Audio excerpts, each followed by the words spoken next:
objectifs. Et donc j'ai commencé à y travailler. Donc au début du mois de septembre, Kayati y rentre. Lui aussi, il est à Strasbourg.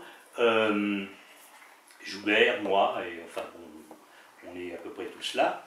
Et on se met à travailler autour d'un texte qui donne très très vite à Guy Debord des idées, parce qu'il commence à entrevoir là quelque chose qui devrait dépasser simplement une petite plateforme pour des étudiants, et il propose, dès début septembre, d'en faire un texte sur la critique des étudiants et une plateforme sur les objectifs possibles qui devraient être les objectifs révolutionnaires qui devaient se dégager de cette critique.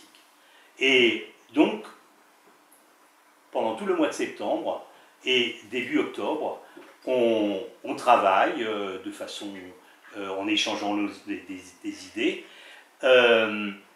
mais en même temps on patine beaucoup, parce que c'est pas un texte... bon, c'est un texte qui, au départ, est un texte de discussion.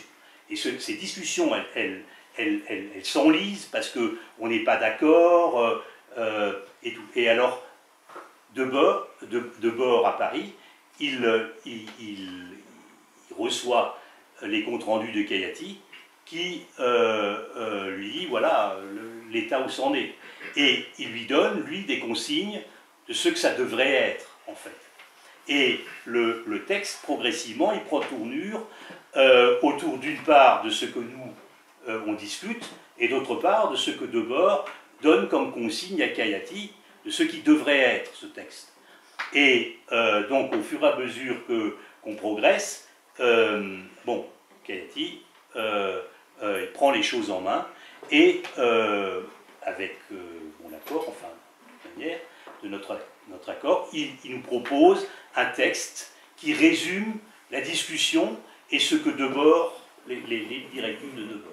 Et la misère en milieu étudiant, pour ce qui concerne sa première partie, elle est le fruit de ça. C'est un travail collectif. Et dans le livre figure d'ailleurs enfin, une ébauche de ce travail collectif rédigé par Joubert, qui est conservé dans les archives de Mustapha Kayati, déposé à l'université américaine de Yale. Et donc, Jean-Marie Apostolides, qui a fait un travail sur Debord, qu'on avait rencontré avant qu'on termine ce livre, nous avait mis sur cette piste et nous avait communiqué ce texte. Et donc le livre, il est écrit sans qu'on sache ça, sans qu'on nous on ait connaissance de ce texte-là, bon, qui ne change rien au contenu du livre. Bon, le texte, il est dans le livre en appendice à la fin.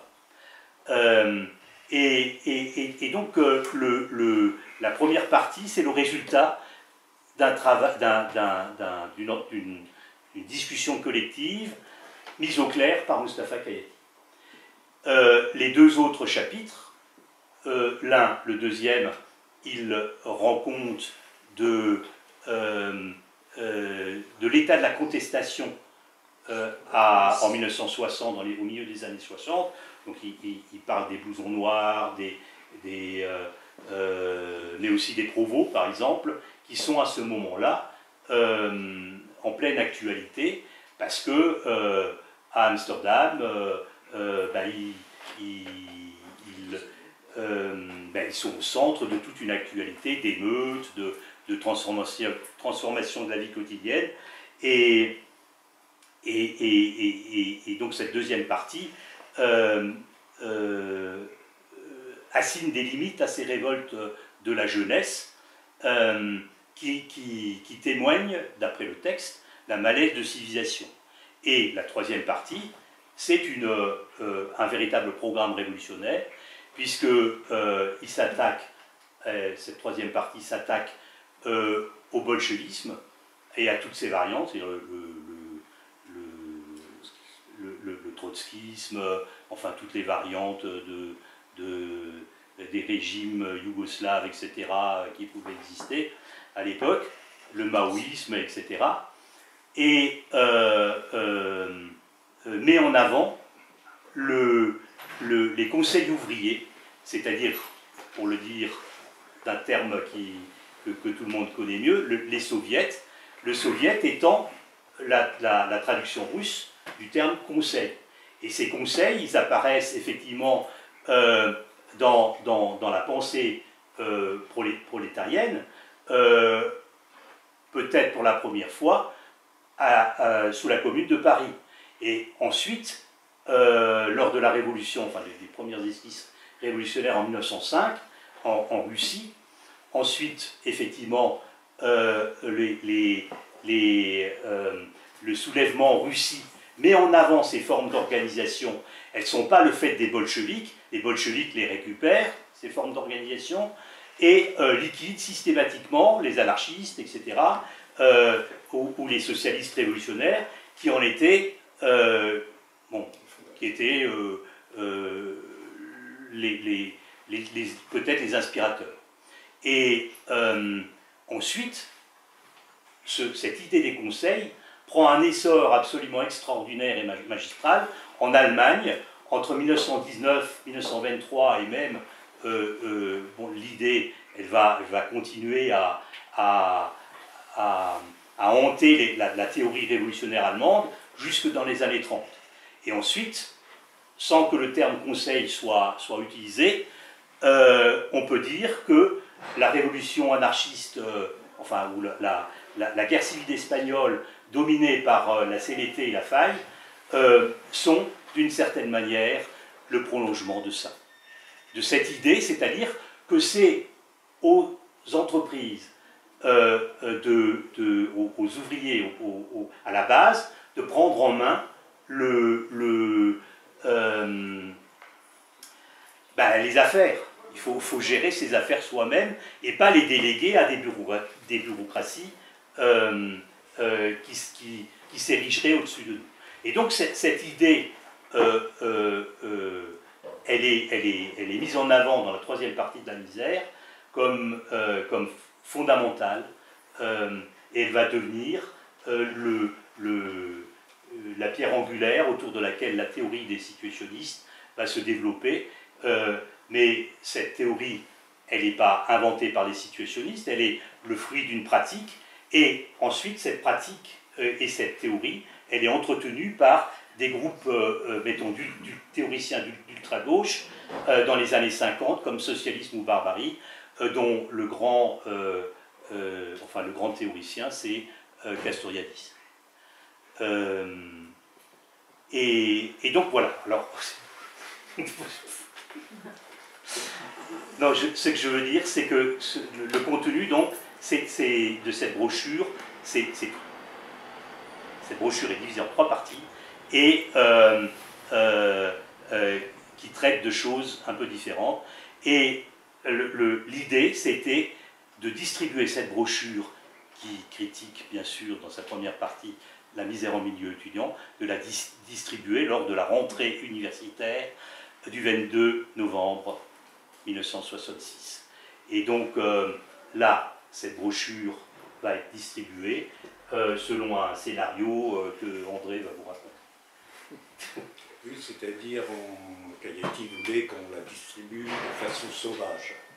Mais on lui a fait remarquer qu'il y a des apparateurs et qu'ils ne laisseront certainement pas faire. C'est pour ça que moi j'ai pensé à une stratégie, c'était d'aller voir carrément le recteur, parce que comme j'étais président de l'AFGES, j'avais été invité à cette inauguration en tant que président, avec les profs et tout, mais aussi au cocktail, à la soirée qui donnait le jour précédent au rectorat. Et là j'ai pensé, effectivement, là il y a une occasion, je vais lui donner à lui. En sachant très bien qu'il y aurait plein de monde et qu'il n'aurait pas le temps de lire, etc. Et lui dira. Et donc je viens avec un sac avec plein de brochures et tout, et puis je suis présenté à lui, on se serre la main, et je lui dis, bon ben voilà, on va présenter quelque chose sur les étudiants, hein, pour améliorer la situation des étudiants, et je lui tends la misère en milieu étudiant. Il savait très bien qu'il ne devrait pas, il ne regarderait même pas. En fait, il a fait quoi? Il a donné à un assistant derrière, qui lui l'a donné ensuite, je crois, à sa femme. Et voilà, c'est passé. Il m'a dit, oui, les problèmes étudiants, je connais là quelques professeurs qui s'intéressent beaucoup à cette question. Et il m'a désigné 2 personnes, dont l'une je connaissais, Juillard, qui était professeur de géographie humaine, que j'appréciais beaucoup. Et alors, je suis allé les voir, on a un peu discuté sur des trucs et tout. Puis au bout d'un moment, je leur ai donné la brochure, je suis parti avec mon sac pratiquement encore plein. Et voilà, c'était ça. Donc le lendemain, effectivement, on est allé, quand ils étaient en train de faire les préparatifs, de placer les sièges et tout, quelqu'un m'a dit, oui, le courage, écoutez, j'ai le truc du recteur, je peux mettre ça. Alors on a simplement distribué sur les différents fauteuils. On a mis cette brochure, et alors il y avait un photographe, je me rappelle très bien, des DADA, auquel on l'avait donné, il m'a dit, ah ben ça va faire une explosion, ça va faire du bruit. Ok, d'accord, on est sorti, tout était fait, et alors c'est là que tout commence. Et comme le raconte le doyen Livet, c'est-à-dire, bon, ils sont tous là, tenant la brochure, la Marseillaise, de la Lande, etc., tout le truc, les grands discours, professeur honoris causa. Et ensuite, Livet raconte dans son livre qu'on lui a consacré, quand il va voir dans le vestiaire tous ces gens qui ont des tauges, ils sont tous en train de dire ça, et c'est l'effarement total. Et Livet, qui est quand même quelqu'un que j'aimais bien comme prof d'histoire, surtout qui m'a beaucoup appris sur l'Alsace de Louis XIV, et qui avait une espèce d'humour. Ben, il trouve que voilà, ça c'est un grand coup, ça va faire, c'est comme le manifeste de 1848 de Karl Marx.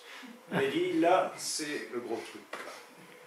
Et donc l'hiver, le truc, alors que tous les autres ils blêmissaient et tout, et lui il a trouvé, en tout cas il a dit après dans les discussions, quand ils ont discuté à propos du livre, de ses mémoires, il a dit effectivement, c'est comme le manifeste de 1848.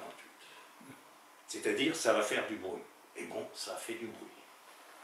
Alors bien sûr, le recteur était très fâché contre moi, et le jour suivant, il me téléphone, il me dit, écoutez, il y a quelque chose qui ne va pas, vous pourriez vous passer. Alors effectivement, je vais le voir, alors il commence d'abord à m'engueuler, à dire, je ne vous avais pas donné l'autorisation, mais si, vous m'avez donné, je m'en rappelle très bien. Bon, ensuite, bon, truc et tout, alors qu'est-ce que vous feriez, vous, pour améliorer le sort des étudiants? Écoutez, c'est pas mon problème, c'est le vôtre. Et puis on a continué à discuter sur le truc, et alors il m'a dit, entre autres, avant de quitter, qu'il avait un fils, le dernier, qui était un peu anarchiste lui-même. Alors effectivement, quelques années plus tard, il y a quelques années, dans le Monde, j'ai trouvé un article sur un homme qui avait le même nom que le recteur, et qui était directeur, et qui faisait du théâtre. Et il raconte, effectivement, c'était le fils de Bayen, qui était, donc, son père pensait qu'il était un peu anarchiste. Et celui-là disait, oui, quand on est dans cette famille, tout va très bien, on va à l'école normale supérieure, et puis après on sort et tout. Il a dit, moi, quand j'étais à l'école normale supérieure, j'ai cru devenir fou. Parce qu'il n'y avait rien que des types qui se promenaient avec des tas de livres sous les bras pour les étudier, et pour lui, c'était vraiment, c'était pas ça. C'était pas ça la vie, surtout quand on est jeune et tout. Et donc finalement, il a laissé tomber l'école normale supérieure, il a fait du théâtre. Alors récemment, il y a quelques années, on a appris qu'il était mort. Mais bon, comme je veux dire, donc effectivement, le recteur.